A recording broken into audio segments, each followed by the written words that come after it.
Halo, perkenalkan nama saya Brian Junior Tadarmadi selaku salah satu anggota kelompok The Fake Net. Di sini saya ingin mempresentasikan terkait proyek yang sudah dijalankan terutama oleh kelompok saya, yaitu ada Jesselyn Trisyarvili dan Muhammad Aksa.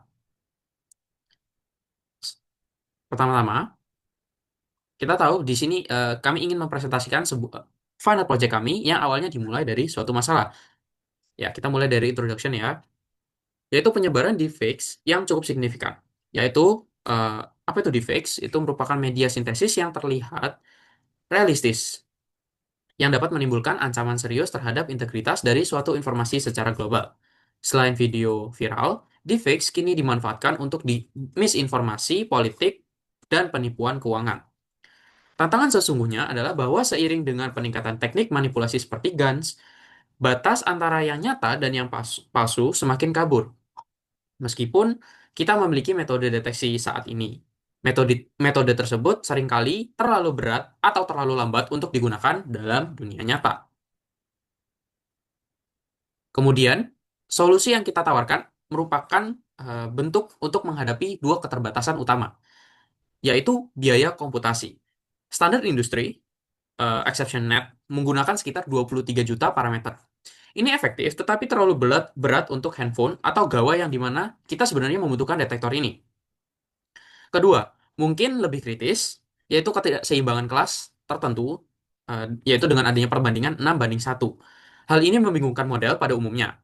Mereka menjadi terbiasa melihat yang palsu sehingga mulai menandai video asli sebagai palsu. Dalam konteks hukum atau keamanan, menandai bukti asli sebagai dimanipulasi merupakan suatu kegagalan yang sangat fatal. Sebagai proposed solution dari kami ingin mengatasi masalah ini dengan sebuah pipeline yang ringan, yang tentunya juga reliable dan tangguh. Yang pertama, kami beralih ke ResNet 18, yang mengurangi ukuran model menjadi setengah dibandingkan dengan model dasar, sehingga memungkinkan adanya deployment di edge, ya, terutama di HP ataupun gawai. Kedua, untuk mengatasi ketidakseimbangan, kami menerapkan vocal loss. Ini memaksa model untuk berhenti belajar dari contoh yang mudah dan fokus pada kelas minoritas, yaitu video asli untuk di kasus ini. Dan yang terakhir, kami menggunakan YOLO V8 untuk memotong wajah yang presisi dan augmentasi Gaussian blur untuk membantu model mengabaikan artefak kompresi dan fokus pada cacat struktural defect. Selanjutnya, masuk ke bagian metodologi yang akan dijelaskan oleh teman saya, Aksa. Jadi untuk pada tahap awal penelitian ini, kami mengikuti alur kerja yang dimulai dari pengumpulan data, pre-processing, pelatihan model, hingga evaluasi dan deployment. Dan untuk dataset yang kami gunakan adalah dataset Face Forensics, yang khususnya subset C23, karena tingkat kompresinya yang mewakili kualitas video yang umum ditemukan di media sosial. Dan dataset ini sendiri terdiri dari 1.000 video asli dan 6.000 video manipulasi, yang juga terdiri dari metode-metode deepfakes, face-to-face, face swap, neural texture, dan face shifter. Lalu kami melakukan pembagian video berdasarkan ID untuk mencegah kebocoran data antara train, validation test, dan pembagian tersebut menghasilkan training 70%, validation 15%, dan test 15%. Dan dari setiap video kami akan mengambil satu frame per detik dengan maksimal 20 frame per video. Jadi total dataset gambar yang diperoleh adalah sekitar 97.000 gambar untuk training, dan masing-masing sekitar 20.000 gambar untuk validation dan testing. Lalu untuk selanjutnya, face extraction dan augmentation. Dan untuk memastikan model fokus pada area wajah yang dan tidak terganggu oleh background. Setiap frame diproses menggunakan YOLO V8 face untuk mendeteksi dan mengambil area region of interest atau ROI. Bounding box wajah akan diperbesar sekitar 1,3 kali untuk menangkap area ya tepi wajahnya yang sering mengandung efek-efek atau artefak manipulasi. Setelah itu, gambar akan diubah ukurannya menjadi 256 kali 256 pixel. Dan agar model lebih tahan terhadap kualitas video yang bervariasi, kami mengaugmentasi video. Augmentasi tersebut berupa penambahan Gaussian blur dan penambahan horizontal flip serta random crop ke 2 kali 24 kali 224 pixel. Augmentasi ini akan membantu model belajar fitur struktural wajah yang lebih stabil, bukan hanya artefak resolusi tinggi yang hilang akibat compression. Lalu lanjut. Untuk arsitekturnya, model utama yang kami gunakan adalah ResNet 18, yaitu sebuah arsitektur ringan dengan sekitar 11,7 juta parameter. Kami memilih Ryzen 18 juga untuk menjaga efisiensi komputasi dan mendukung kemungkinan deployment pada perangkat yang memiliki keterbatasan sumber daya. Lalu model akan diinisialisasi menggunakan pre-trained ImageNet agar proses pelatihan lebih cepat dan stabil, terutama dalam mempelajari fitur low level seperti tekstur dan kontur wajah. Untuk mengatasi dominasi kelas mayoritas, kami menggunakan Vocaloss yang dirumuskan sebagai berikut.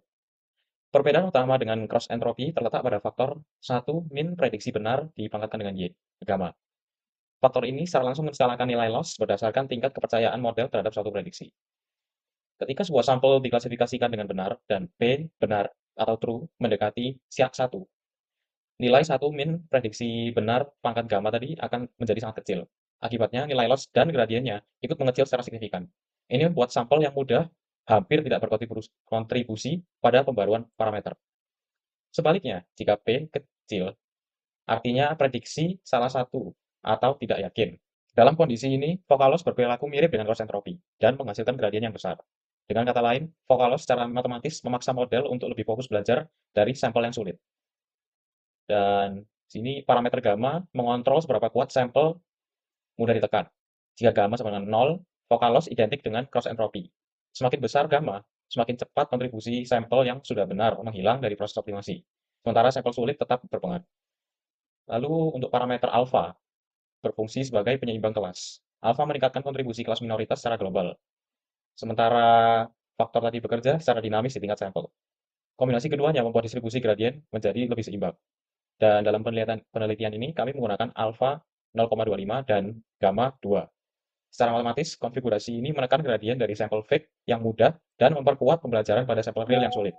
Hasilnya, model menjadi lebih stabil dan lebih sensitif terhadap artefak manipulasi yang halus. Lanjut untuk training setupnya, kami menggunakan framework PyTorch dengan konfigurasi sebagai berikut, yaitu optimizernya Adam, learning rate awal 1 kali 10 min 4, W3-nya juga 1 kali 10 pangkat min 4, batch size 32, scheduler, kami menggunakan reduce learning rate on Plateau, yaitu menurunkan learning rate sebesar 0,5 ketika performa validation mencapai stagnan.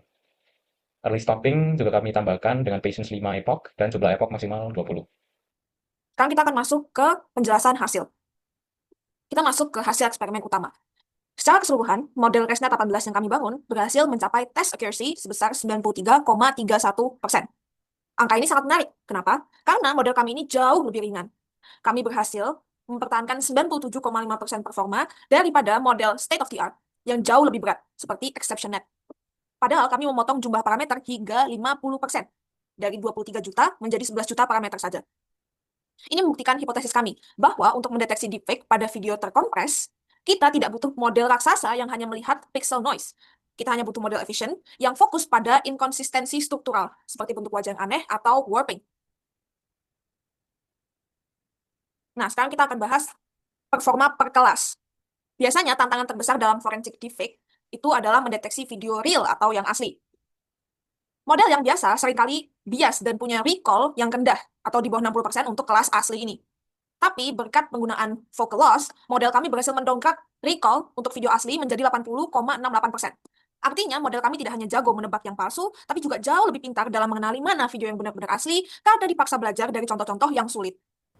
Kemudian di sini kami ingin membandingkan model kami dengan ExceptionNet pada paper Face Forensic++. Karena kami tidak memiliki akses terhadap source code original ExceptionNet pada paper Face Forensic++, kami mencoba membuatnya sendiri berdasarkan beberapa informasi yang tercantum pada paper tersebut. Salah beberapa adalah size input dan juga parameter-parameter yang digunakan.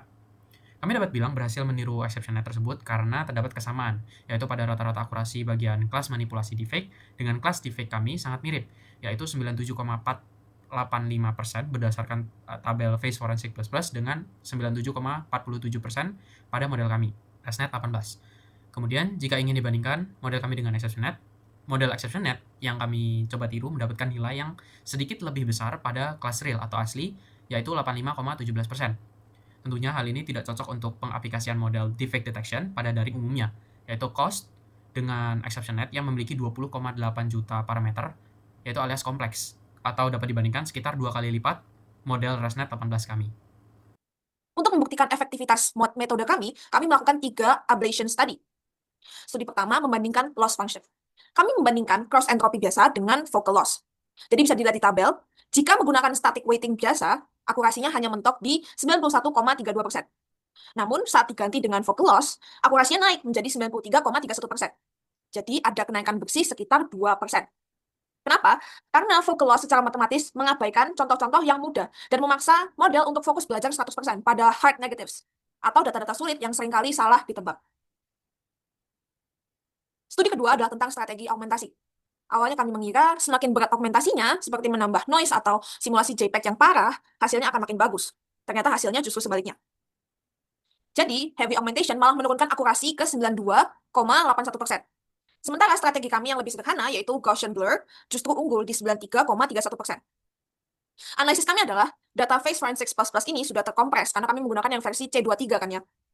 Jadi, menambah noise ini malah justru merusak data. Sebaliknya, Gaussian blur itu bertindak sebagai low pass filter, yang menghaluskan artefak kompresi, sehingga model itu bisa lebih jelas melihat ketidakwajaran pada bentuk wajah. Kemudian untuk studi ketiga dan yang terakhir adalah seberapa penting sih memotong bagian wajah atau face cropping. Kami mencoba melatih model dengan video full frame, jadi tanpa face cropping, dan hasilnya itu gagal total. Akurasinya anjlok ke 76,36%. Bandingkan dengan metode kami yang menggunakan YOLO VA cropping. Akurasinya mencapai 93,31%. Kesimpulannya jelas, yaitu jejak manipulasi deepfake itu hanya menempati kurang dari 10% dari area video. Tanpa di crop, model itu jadi bingung karena terlalu banyak background noise. Cropping wajah itu sangat vital untuk memaksimalkan rasio sinyal forensik agar model bisa belajar dengan benar. Kesimpulannya adalah penelitian ini membuktikan bahwa kita tidak memerlukan model besar ataupun yang mahal secara komputasi untuk mendeteksi deepfake secara efektif. Dengan mengoptimalkan model ResNet 18 yang tentunya ringan menggunakan focal loss, kami mencapai akurasi 93,3% pada video kompresi yang menantang. Kami mengurangi ukuran model menjadi setengah dibandingkan dengan model tercanggih saat ini, sambil mengatasi masalah ketidakseimbangan kelas yang kritis. Hasil kami menunjukkan bahwa dengan preprocessing yang tepat, terutama pemotongan wajah atau pengaburan, menggunakan Gaussian blur, kami dapat membangun detektor yang cukup tepat untuk perangkat mobile dan cukup akurat untuk forensik dunia nyata. Ini demonya. Sekian dari presentasi kami. Saya selaku perwakilan di FakeNet izin undur diri. Terima kasih sudah mendengarkan.